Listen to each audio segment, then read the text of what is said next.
अक्षर पुरुष एक पेड़ है, निरंजन वा की डारे, तीनों देवा शाखा हैं, ये पात रूप संसार। ये देखिएगा, ये एक संसार रूपी उल्टा लटका हुआ वृक्ष जानो, जिसके ऊपर को जड़ है और नीचे को तीनों गुण रूपी शाखा है, रजगुण ब्रह्मा, सतगुण विष्णु, तमगुण शिव जी। ये संसार रूपी वृक्ष समझो। अब जो जमीन से बाहर दिखाई देता है उसको वृक्ष बोलते हैं। अब यहाँ परमात्मा कबीर जी ने कहा था अक्षर पुरुष एक पेड़ है, ये अक्षर पुरुष, इसको अक्षर पुरुष कहो, परब्रह्म कहो, अक्षर ब्रह्म कहो। ये तो तना तो समझो अक्षर ब्रह्म, अक्षर पुरुष है। और सरपुरुष या सरब्रह्म कहो, ये सरब्रह्म कहो या सरपुरुष कहो, ये काल है, ज्योति निरंजन है, ब्रह्म है, गीता ज्ञान दाता है। और इसके तीन पुत्र हैं, तीन शाखाएं हैं, रजगुण ब्रह्मा, सतगुण विष्णु, तमगुण शिव जी। और ये गुप्त है जो परमात्मा, ये परम अक्षर ब्रह्म है। ये परम अक्षर ब्रह्म है जिससे सबका धारण पोषण होता है। ये परम अक्षर ब्रह्म है, इसको पूर्ण ब्रह्म परमेश्वर भी कहते हैं। ये मूल है पूरे संसार रूपी वृक्ष की। तो अक्षर पुरुष एक पेड़ है, परमेश्वर कबीर जी ने बताया था अक्षर पुरुष एक पेड़ है, निरंजन वा की डार, और तीनों देवा शाखा है, पात रूप संसार। अब ये पूरा एक संसार रूपी वृक्ष है। और गीता अध्याय नंबर 15 के श्लोक नंबर 1 में कहा है कि जो इन उल्टा लटके संसार रूपी वृक्ष के सभी पत्तों से लेकर, जड़ से लेकर पत्तों तक बता देगा, वो तत्वदर्शी संत है। ये पहचान बता दी।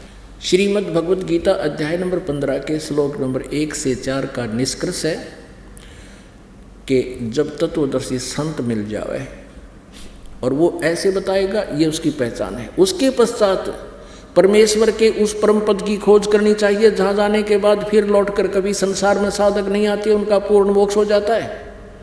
और जिस परमेश्वर ने सारे ब्रह्मांडों की रचना की है, अर्थात संसार रूपी वृक्ष की प्रवृत्ति जिससे विस्तार को प्राप्त हुई है, उसी की पूजा करनी चाहिए, गीता ज्ञानदाता दृढ़ता से कहता है। अपने विषय में गीता ज्ञानदाता अध्याय नंबर 4 के श्लोक नंबर 5 और 9 में, गीता जी अध्याय नंबर 2 के श्लोक नंबर 12 में, गीता जी अध्याय नंबर 10 के श्लोक नंबर 2 में खुद कहता है कि अर्जुन तेरे और मेरे बहुत जन्म हो चुके हैं, तू नहीं जानता मैं जानता हूं। और ये ना समझ कि ये सभी सैनिक पहले नहीं थे, तू नहीं था या मैं नहीं था, अर्थात हम, तू, मैं और ये सब पहले भी जन्मे थे, आगे भी जन्मते रहेंगे। इससे सिद्ध है कि गीता ज्ञान दाता स्वयं भी नाशवान है, सरपुरुष है, तो इसके साधक भी नाशवान है। तो ये इसलिए कह रहा है कि तू सर्वभाव से उस परमेश्वर की शरण में जा, गीता जी अध्याय नंबर 18 के श्लोक नंबर 62 में, कि जिसकी कृपा से तू परम शांति को और सनातन परम धाम को, शाश्वतम स्थानम, उस कभी न नाश होने वाले उस स्थान सतलोक को, अविनाशी लोक को प्राप्त हो जाएगा। और वो परमेश्वर गीता ज्ञान दाता से अन्य है, परम अक्षर ब्रह्म है। श्रीमद् भगवद गीता जी अध्याय नंबर 15 के श्लोक 16 और 17 में 2 पुरुष बताए, एक सरपुरुष एक अक्षर पुरुष। सरपुरुष तो ये ब्रह्म है, गीता ज्ञान दाता है, और अक्षर पुरुष ये 7 संग ब्रह्मांड का स्वामी है, ये संसार रूपी वृक्ष का तना समझो। और ये सरपुरुष ये डार समझो। अक्षर पुरुष एक पेड़ है, निरंजन ये सरपुरुष उसकी डार, और तीनों देवा, रजगुण ब्रह्मा, सतगुण विष्णु, तमगुण शिव जी, ये तीनों देवा शाखा है। और पात रूप संसार, हम तो पात रूप में हैं। अब यहाँ गीता जी अध्याय नंबर 15 के श्लोक 16 में लिखा है कि इस संसार में सरपुरुष और अक्षर पुरुष ये 2 प्रकार के पुरुष हैं, प्रभु हैं। और इनके लोकों में ये स्वयं भी नाशवान, और इनके अंतर्गत जितने प्राणी हैं उनके वो भी नाशवान, लेकिन जीव आत्मा किसी की नहीं मरती।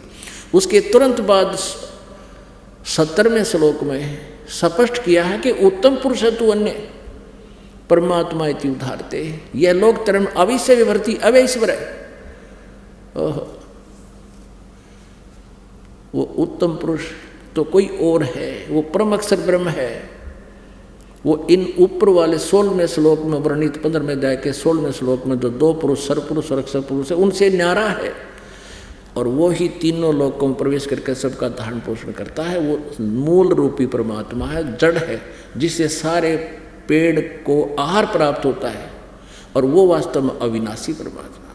अब गीता जी अध्याय नंबर 15 के श्लोक नंबर 18 में गीता ज्ञानदाता कहता है कि मुझे, क्योंकि मेरे अंतर्गत 21 ब्रह्मांड है, इसके अंतर्गत ब्रह्म के, काल के, सरपुरुष के, ये कहता है कि मुझे तो लोक वेद के आधार से पुरुषोत्तम कहते मान रखा हूँ, क्योंकि मेरे अंतर्गत जितने प्राणी हैं उनसे मैं उत्तम हूँ, उनसे तगड़ा हूँ, उनका कंट्रोलर हूँ।